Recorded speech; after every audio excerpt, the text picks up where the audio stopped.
Oke, karena udah 10.44, ini aku mulai ya. Apa suaraku jelas ya?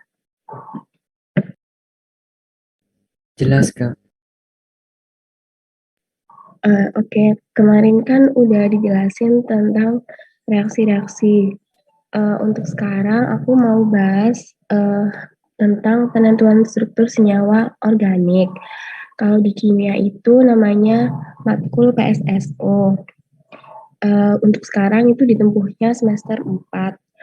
Jadi mungkin yang angkatan 2020 ini nanti udah diajarin yang spektroskopi IR ya. Jadi nanti mungkin bisa bantu jawab.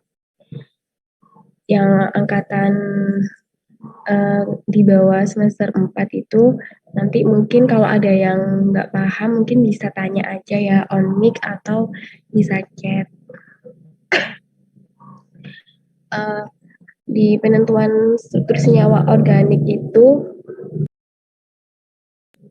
pakai 4 jenis spektroskopi. Yang pertama itu ada UV visible. UV itu maksudnya ultraviolet. Yang kedua itu ada spektroskopi IR atau inframerah. Yang ketiga itu ada mass spec atau spektroskopi massa. Yang keempat itu ada spektroskopi NMR. Spektroskopi NMR itu ada dua. Ada yang proton NMR sama yang karbon NMR. Untuk sekarang itu aku langsung bahas ke spektroskopi IR.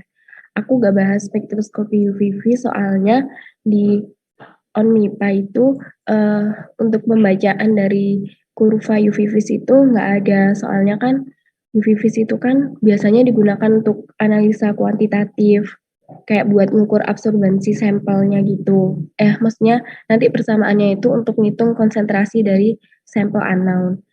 Nah, terus UV-vis itu juga biasanya itu kalau di pelajaran matkul kimia itu cuma ngitung lambda max-nya. Nah, itu nanti biasanya pakai aturan Woodward-Visser. Jadi nanti di aturan Woodward-Visser itu kayak ada harga lambda max. Nah, nanti dari lambda max itu kita bisa hitung gitu. Pokoknya yang spektroskopi UV-vis itu pakai aturan yang Woodward-Visser. Nah, berarti sekarang oh iya, aku jelasin dikit kalau spektroskopi IR atau inframerah itu biasanya buat nentuin gugus fungsinya. Gugus fungsi di struktur itu ada apa aja. Jadi nanti ada bilangan gelombang yang satuannya per sentimeter. Nah, nanti bilangan gelombang sekian itu akan ada misal gugus fungsinya apa. Jadi tiap bilangan gelombang itu beda-beda gugus fungsinya itu. Terus kalau yang mass spec itu dia lebih untuk nentuin massa molekul. Terus kalau yang NMR, yang proton NMR sama karbon NMR itu buat nentuin dia sinyal protonnya di struktur itu berapa, sinyal karbon di struktur itu berapa. Terus di NMR itu juga bisa nentuin nanti tetangga dari proton atau karbonnya itu siapa. Nah, untuk sekarang aku bahas yang IR dulu. Oh ya, di antara 4 spektroskopi ini, yang paling jelas untuk nentuin struktur itu yang NMR. Soalnya di situ tuh udah jelas banget kita bisa tahu sinyal, bisa tahu tetangganya. Sedangkan kalau yang pakai IR atau inframerah itu kan kita cuma tahu gugus fungsinya. Jadi kita nggak tahu nanti itu protonnya itu ada berapa. Jadi IR itu kemungkinan strukturnya itu nanti itu banyak. Nah, sebelum menentukan strukturnya, jadi nanti di soal itu kan ada rumus molekul. Kayak misalnya ada C6H12O kayak gitu atau C4H10O. Nah, nanti cara nentuinnya itu langkah pertama kita harus ngitung DBE-nya dulu. DBE itu rumusnya setengah dikali 2N ditambah 2 dikurangi jumlah hidrogennya itu berapa, ditambah jumlah nitrogennya itu berapa, dikurangi sama jumlah X atau halogennya. Nanti setelah ngitung DBE, kita bisa baca kurva dulu. Baca grafiknya itu, misal kalau IR ya, nanti kan ada bilangan gelombangnya, kayak ada kurva bilangan gelombang terhadap transmisi. Nanti bilangan gelombang sekian itu dilihat di situ tuh yang muncul itu, di situ dilihat yang muncul itu di bilangan gelombang berapa. Nanti kita cocokin sama tabelnya IR. Oh iya, bilangan gelombang segitu ternyata gugusnya ini. Berarti kita tulis dulu sampai udah kita nemu struktur yang sekiranya itu, yang maksudnya kurva itu struktur apa. Pokok sampai kita nemu informasi yang jelas dari kurva itu, sehingga kita nanti bisa gambar strukturnya. Habis kita nulis bilangan gelombang sekian itu gugusnya apa, kita gambar strukturnya. Kalau udah, jangan lupa dicocokin dulu sama rumus molekulnya. Misal Q4H10O, kita cocokin D-nya sekian, H-nya sekian, terus DBE-nya itu berapa. Oh ya, DBE itu untuk mengetahui dia itu strukturnya ada rangkap atau siklik gitu. Dan ini aku rangkum sendiri bilangan gelombang dari yang terbesar atau yang dari yang di sebelah kiri ke bilangan gelombang yang terkecil yang ada di sebelah kanan. Jadi ini aku nulis sendiri untuk mempermudah aja, biar aku dulu itu biar bisa ini, biar apa ya, cepet nggak hafal juga sih, maksudnya paham kalau bilangan gelombang sekian itu gugusnya apa. Nanti kalau udah paham itu kayak bakal keinget sendiri gitu. Soalnya kalau mau dihafalin itu percuma kalau nggak ngerti gitu. Atau mungkin nanti tabelnya itu kan banyak tuh tabel di internet itu. Kalau dulu Pak Nyoman itu disuruh nempel gitu. Tapi kalau aku sih kayak sering-sering ngerjain soal aja biar ngerti biar ngerti dan paham. Nah, ini untuk tabel dari IR. Sama aku mau oh ya, sampai sini ada yang perlu ditanyain dulu apa enggak?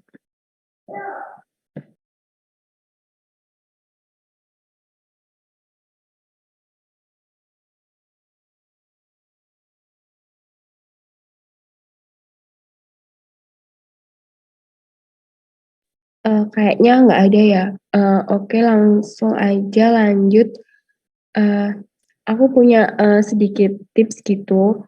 Eh, biasanya kan kalau karbonil itu kan ada asam karboksilat, ada keton, ada aldehida.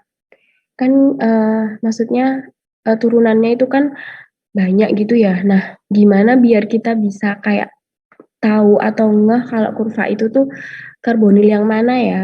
Kalau aku itu lihat gini, kan CO karbonil itu kan bentar aku note dulu. Kalau karbonil itu kan CO itu kan baseline-nya itu di 1710. Nah, kan karena ada asam karboksilat, ada keton, ada aldehid. Aku lihat kalau asam karboksilat itu kan dia punya gugus OH. Nah, gugus OH ini tuh terdeteksinya di sekitar 3.500 sampai 2.500. Jadi kalau misal di kurva itu nemu, misal kita udah nemu, oh ada yang 1710, oke berarti dia karbonil.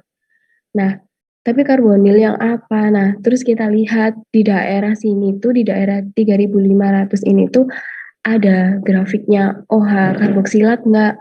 Biasanya itu grafiknya tuh melebar. Kalau ada, oke berarti dia karbonilnya yang asam karboksilat. Terus yang kedua ada keton. Keton itu kan ROR. Nah, kalau keton itu biasanya cuman munculnya di grafiknya itu cuma ada di, maksudnya itu nggak ada di yang selain 1710 untuk yang deket CO karbonilnya itu. Kayak perbedaannya itu kalau keton itu ya udah muncul karbonilnya itu di 1710 doang. Kalau karboksilat itu nanti ada grafik yang muncul di 3.500 sampai 2.500. Terus yang ketiga ada aldehida. Aldehida itu kan ada CH. Nih, ada CH yang di sini. Nah, nanti CH-nya ini tuh bakal muncul di 2.800 sampai 2.800 atau 2.700. Deket-deket sama grafiknya ini CHSP3. CHSP3 kan kurang dari 3.000. Terus udah sih itu aja sih tips dari aku untuk membedain karbonil yang karboksilat, keton sama aldehida. Terus sama ini yang penting itu ini CHSP, SP2, SP3. Perbedaannya kalau SP dia itu di atas 3.000. Maaf, bukan di atas 3.000, di sekitar 3.300-an. Terus kalau yang CHSP2 itu lebih dari 3.000. Kalau kata Pak Nyoman dulu itu biasanya di sekitar 3.080, sekitar di 3.100. Terus kalau yang CHSP3 itu kurang dari 3.000. Jadi SP2 itu lebih dari 3.000. Ini satuannya per sentimeter ya. Kalau CHSP3 itu dia kurang dari 3.000. Dan biasanya itu munculnya di 2.990, 2.900 sama 2.850. Pokok kurang dari 3.000 lah, deket-deket situ. Oke, menurutku cukup sih. Kalau ini tuh benzen. Mungkin kalau lebih jelasnya kita bisa latihan soal dulu aja ya. Oh, apa gini aja, dari sini ada yang perlu ditanyakan nggak?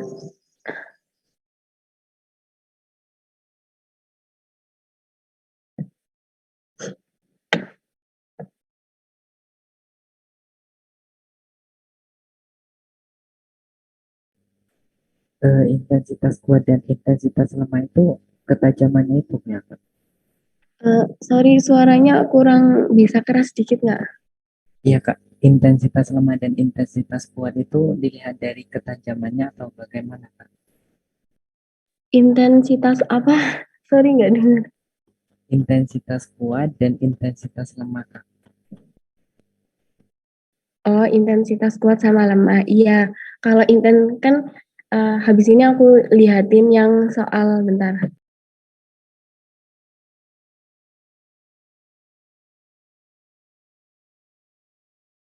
Nah, itu kan ini kan ada yang grafiknya yang panjang ke bawah, terus ada yang pendek banget nih. Nah, yang panjang ke bawah itu dia intensitasnya kuat. Tapi kalau yang ini yang pendek banget ini tuh intensitasnya lemah. Kalau dulu itu katanya Pak Nyoman itu dilihat dari ini, dari 50. Kalau lebih dari 50 itu kuat. Kalau kurang itu dia lemah gitu. Apa ada feedback? Cukup Kak, cukup.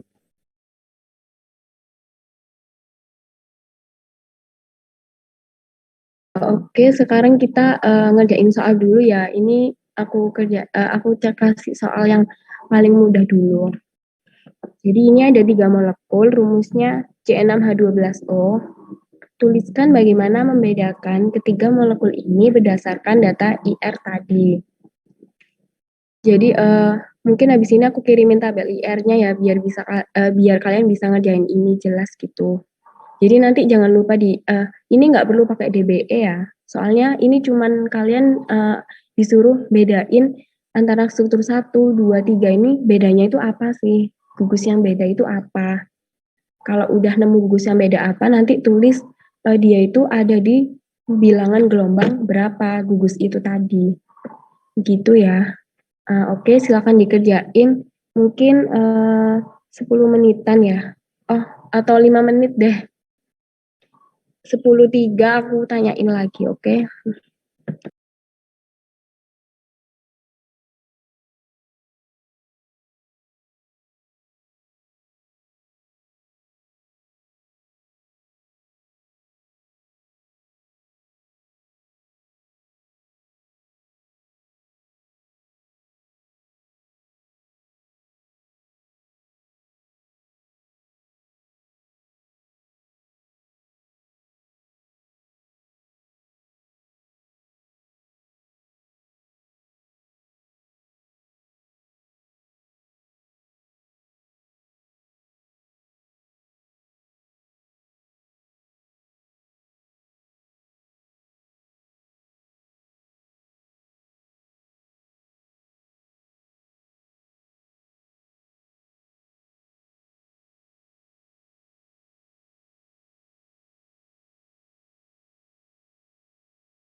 Bentar ya, aku mau buka WhatsApp bentar.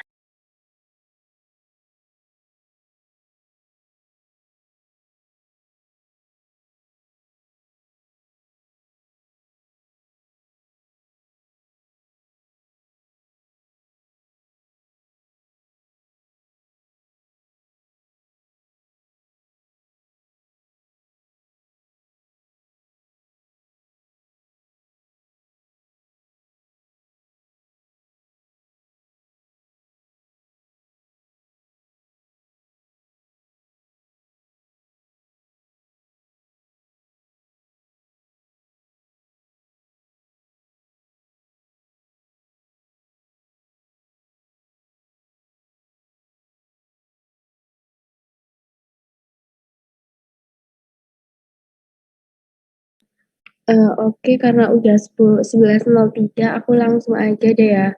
Mungkin di sini ada yang gini deh, kalau misal belum sampai nemu data IR-nya, mungkin bisa ada yang bisa bantu jawab. Ini perbedaan dari ketiganya itu dia gugus apa aja. Keton, aldehid, dan alkohol. Bisa lebih keras, soalnya nggak begitu dengar. Keton, aldehid, dan alkohol, Kak. Iya, ini Alfi juga udah nge-DM aku. Kalau jawabannya tadi siapa, Riko atau Riki ya?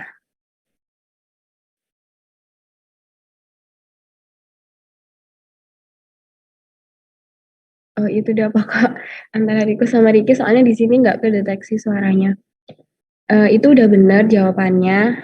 Yang kalau yang sebelah yang sana itu keton, yang kedua itu dia aldehid, yang ketiga itu alkohol, tapi ada alkenanya. Bentar. Nah, eh, cara nulis data IR-nya, kan tadi kan ini kan ada keton ya, keton.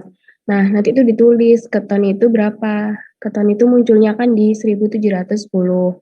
Jadi kan ada sih di tabel 1710. Terus dia ada CHSP3 kan, ini. CHSP3 itu bisa CH3, CH2 ya. Ini kan CH2 ini. Nih, CH2, ini CH3. Itu dia kurang dari 3.000 kan. Terus ada CC, ikatan CC itu di tabel tadi kan 1.200. Terus ini tuh ada aldehid. Ini kan kalau ditulis hanya kan gini. Nah, ini gini, dia aldehid. Kalau aldehida itu kan CO aldehidanya kan di 1.710 per sentimeter. Terus kalau aldehid itu kan gak hanya CO doang kayak keton, tapi dia ada CH aldehida. Daerahnya sekitar 2.700 sampai 2.800 atau 2.700 2.800-an lah. Kalau CHSP3 ya sama, kurang dari 3.000. Terus kan ada CC, ini kan C, ini kan C. Ini tapi CH2 ya maksudnya. Ini juga CH2. CC-nya itu dia terdeteksi di 1.200 per sentimeter. Terus ini ada senyawa 3 heksenol. Kalau CO alkohol itu kan dia nggak rangkap ya. Ikatan antara C sama O-nya kan tunggal. Dia itu munculnya di 1.100. Terus kalau alkohol itu kan ada OH-nya. OH-nya itu munculnya di 3.300. Oh iya, perbedaan dari munculnya OH alkohol sama OH-nya punyanya asam karboksilat itu, kalau asam karboksilat itu dia OH-nya itu agak melebar gitu. Enggak yang apa muncul banget kayak yang OH alkohol gitu, enggak. Maksudnya itu eh, yang menonjol gitu loh. Kalau yang apa punyanya karboksilat itu melebarnya itu sedikit, tapi kalau yang alkohol itu melebarnya itu banget. Terus biasanya intensitasnya itu agak tinggi gitu. Itu sekitar 3.300-an. Pokoknya kalau ada OH di sekitar 3.300 atau sekitar 3.500-an itu, kalau misal dia nggak ada karbonilnya atau nggak ada CO di 1.710, itu berarti dia punyanya alkohol. Tapi kalau ada ya kalau ada kurva atau ada gugus yang terdeteksi di 1.710, berarti dia punyanya asam karboksilat. Ini juga sama sih, cuma sp3. Nah, ini kan ada sp2-nya. sp2 tadi kan lebih dari 3.000. Ini. Terus ada CC 1.200 sama aja. Nah, ini CC rangkap 2 ini tuh dia di 1.660. Itu terus sekarang lanjut ke soal berikutnya. Ini kayak pemanasan, cuman bedain gugusnya aja biar tahu gugus fungsi itu gimana kayak gitu. Terus ini soal berikutnya sekarang, nah ini kan ada kurva, ada grafik nih, grafiknya IR. Nah ini malah enak soalnya udah diketahui angka-angkanya ini, diketahui angka-angkanya. Ini yang mempermudah, biasanya itu angka-angkanya itu nggak ada, jadi cuma grafiknya doang gitu. Nah ini malah justru lebih gampang ada angka-angkanya. Yang aku benerin merah itu yang wajib dibaca, soalnya itu sangat bisa ngasih informasi ke kita itu struktur apa. Jadi yang merah ini tuh coba baca ya. Oh iya, pokoknya kalau IR itu yang daerah sidik jari itu sebenarnya daerah sidik jari ini tuh nggak wajib dibaca ini. Soalnya ini tuh ribet gitu. Kayak kita nggak mesti tahu. Tapi kalau untuk yang kita bisa tahu, kalau untuk CO ikatan tunggal ini tuh yang kan kita kan cuma ini doang, 1.200 sama 1.100 ini. Nah kalau ini tuh kalian wajib tahu gitu. Tapi kalau daerah sidik jari itu nggak wajib dibaca ya. Ini aku kasih clue-nya yang uh, membantu untuk mengetahui strukturnya itu apa. Dan jangan lupa hitung dBE-nya dari rumus molekul ini dulu. Kalau misalnya tabelnya nggak jelas, bisa lihat di grup file di grup yang aku kirim. Mungkin silakan dikerjakan 5 menit aja ya. Nanti mungkin 5 menit nggak selesai itu nggak apa-apa. Seenggaknya kalian bisa ngeramal dBE-nya itu berapa dan dia itu ada rangkap nggak sih, ada siklik nggak sih, kayak gitu. Sama ini kan cuma tinggal lihat tabel doang ya. Nanti mungkin kalian bisa jelasin dia gugus apa ya yang kedeteksi di bilangan ini, gitu.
Jawabannya Riko kurang tepat ya.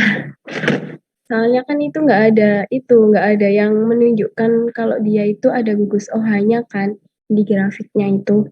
Yang di daerah 3000 ke atas kan itu kosong tuh. Maksudnya nggak ada intensitas yang muncul. Mungkin yang lain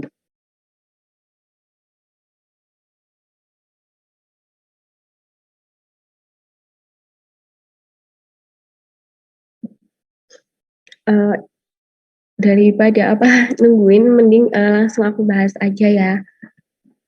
Nah, jawabannya itu dia bentar, ini. Bentar aku hapus dulu nanti. Nah, DBE-nya kan yang pertama kan itu strukturnya C4H10O. DBE-nya itu berapa? Kan 0 ya, soalnya C-nya 4, H-nya ada 10. Berarti DBE-nya 0. Arti 0 di sini tuh berarti dia nggak ada ikatan rangkap, juga nggak ada siklik.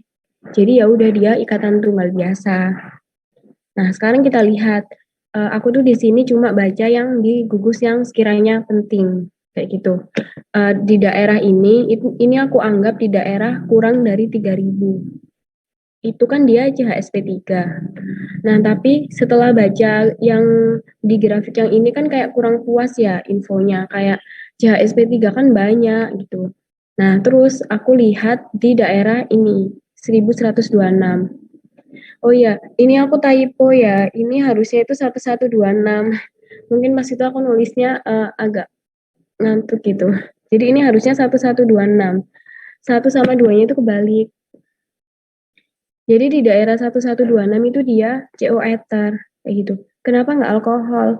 Soalnya kalau alkohol itu dia daerahnya itu yang 1100 1100-nya itu gimana ya, nggak lebih dari nggak 1120-an gitu loh.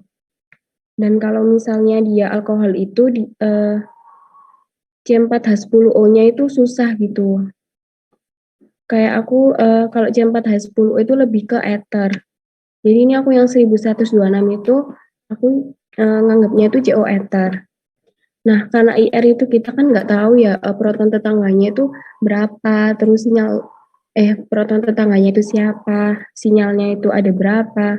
Ya udah kalau di IR itu kita tulis semua kemungkinan kayak gitu. Yang penting dia jenis nyawanya itu misal ini ether. Ya udah pokok intinya dia ether, terus dia itu jumlah C sama hanya sama atau A, kalau ada O itu dia sesuai. Jadi semua kemungkinan itu ditulis.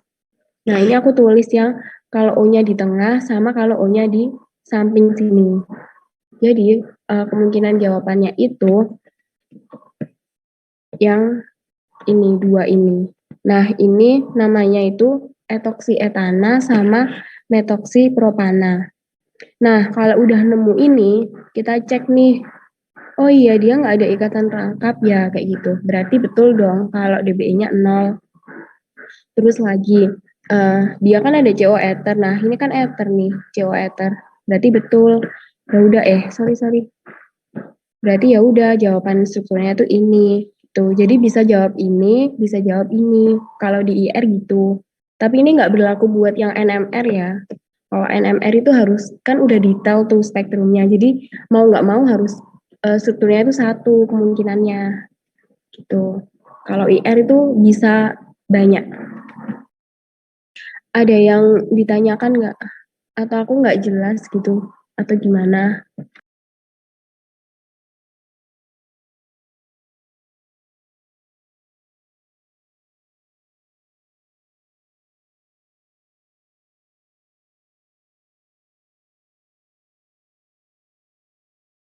Oke, oh ya ini tadi aku lupa kalau belum ngecek C-nya ya. Ini kan C-nya ada 4 betul tuh. Terus H-nya itu dia ada 10. Terus O-nya ada 1. Berarti udah benar.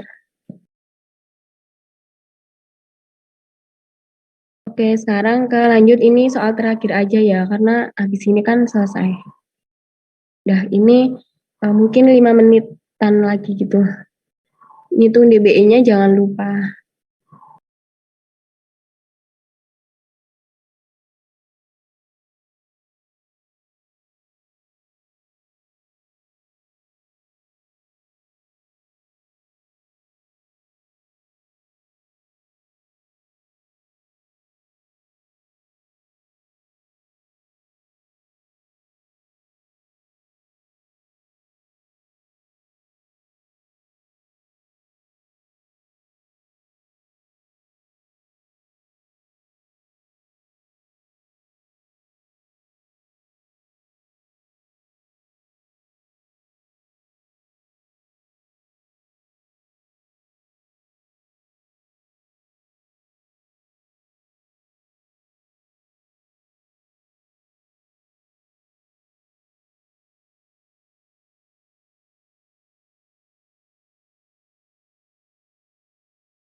Aku kasih clue-nya ya. Clue-nya itu ini dibaca. Ini dibaca. Ini juga sih bisa dibaca.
Oke, karena udah 11.25 ini kan soalnya waktunya cuma dikit banget gitu. Jadi nggak bisa lama-lama.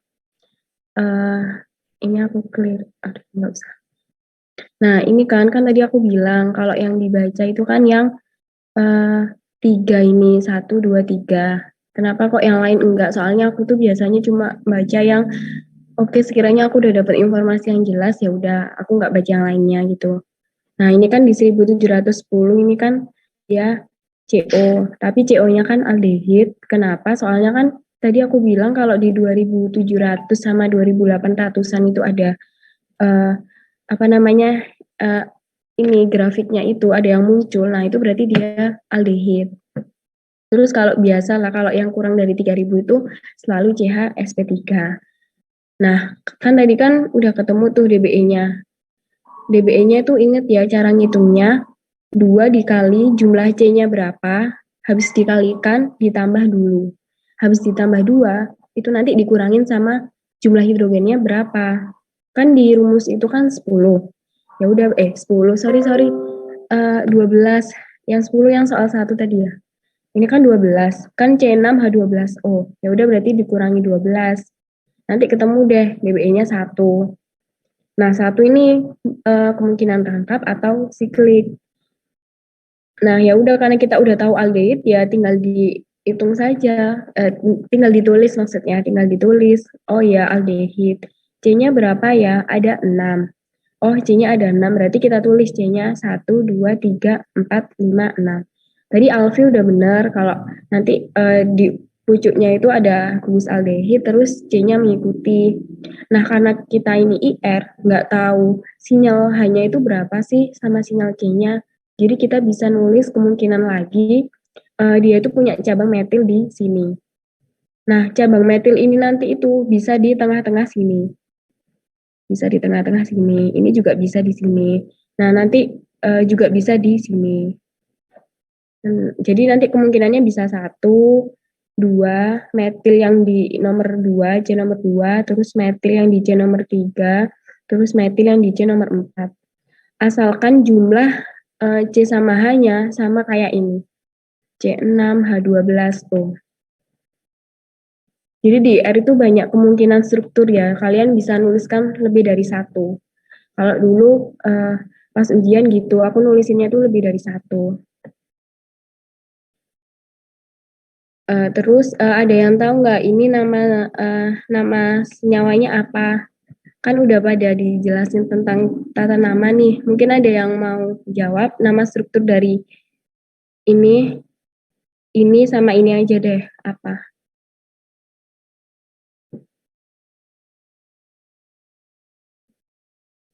Jangan lupa gugus utamanya itu aldehid ya.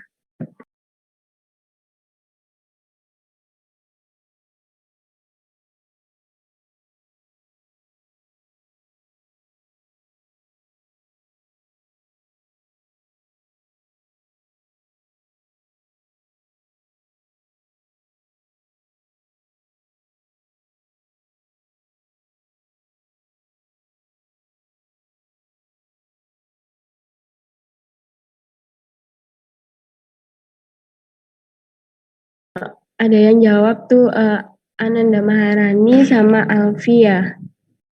Oh ya, Ananda Maharani betul. Yang sebelah kiri itu dia 2 metil pentanal. Terus untuk Alfi sama Rani kan tadi jawab yang sebelah kanan itu heksanal itu betul. Jadi udah inget-inget dikit ya tata nama.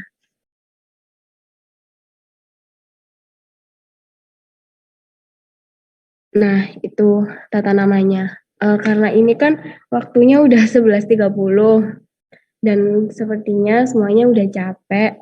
Tapi ini aku ada soal lagi, nanti mungkin kalian bisa pelajari sendiri ya. Atau mungkin kalau ada yang kurang jelas bisa tanyain ke aku.